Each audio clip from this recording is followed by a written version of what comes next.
Guys, tayo po ay magluluto for today ng tinola. Ayan po yung ingredients niya.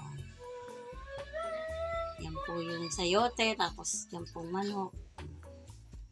Tinola naman po ang aming menu. Ayan. Po yung aming kawali. Po ay magtitinola, guys.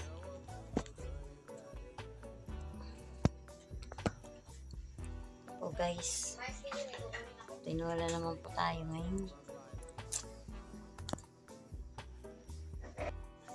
Guys, ito po yung yan, niluluto ko ngayon.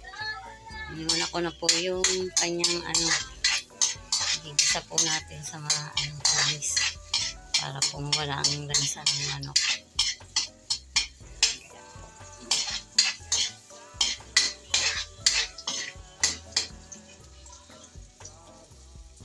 Kasunod po mamaya po ay manok po ang ilalagay ko.